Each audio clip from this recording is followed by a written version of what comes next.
আসসালামু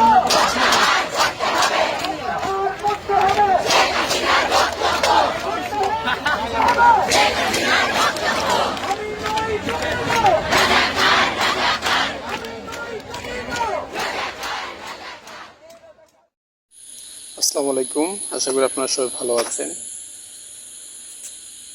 এত রাতে আমি একটা ভিডিও করতে আসলাম এই জন্য যেটা না করেই পারলাম না। অনলাইনের মাধ্যমে দেখলাম যে সারা বিশ্বে কোঠা আন্দোলন যেটা ছড়িয়ে পড়েছে, এটা পড়তেই পারে, এটা ছাত্রদের অধিকার, এটা বর্তমান সময়ের অধিকার।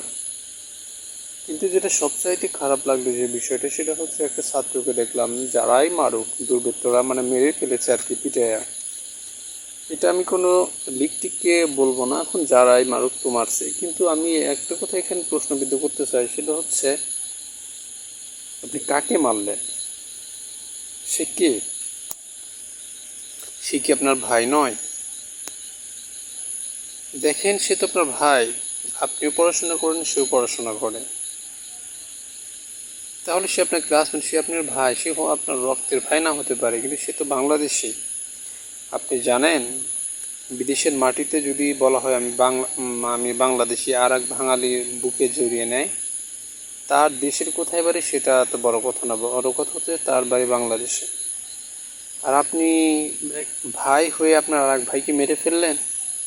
কেমন ভাই? এই শিক্ষা দেয় আপনাদের? এই যদি হয় মানে ইউনিভার্সিটির শিক্ষা, বিশ্ববিদ্যালয়ের শিক্ষা, তাহলে ওই বিশ্ববিদ্যালয় আমাদের প্রয়োজন নেই। সব বিশ্ববিদ্যালয় আমাদের প্রয়োজন নেই। যা দেখছি, 18 কোটি মানুষের ভিতরে 17 কোটি মানুষের প্রাণের দাবি, বাংলাদেশে মেধার তালিকায় সবাই চাকরি পাবে, কিসের কোঠামোটা। কিন্তু আজ এগুলা 17.5 কোটি মানুষেরও আশা, মানে কি বলবো আর জানি না, এ বিষয়ে কোনো কিছু বলতে চাচ্ছি না। কিন্তু যাই হোক, এটা খুবই খারাপ লাগলো যে নিজের ভাই না হলো, সেও তো ভাই, আমার ভাই, তাকে আপনি এইভাবে মেরে ফেললেন। একটাবারও দেখলেন না তার বাবা মা, তার ভাই বোন তাদের দিকে কীভাবে তাকিয়ে আছে, কত কষ্ট করে তাদেরকে বিশ্ববিদ্যালয়ে ভর্তি করিয়ে দিয়েছে। জানেন কত কষ্ট হয় একটা মানে বাবা বা মাকে তার ছেলে মেয়েকে মানুষ করতে?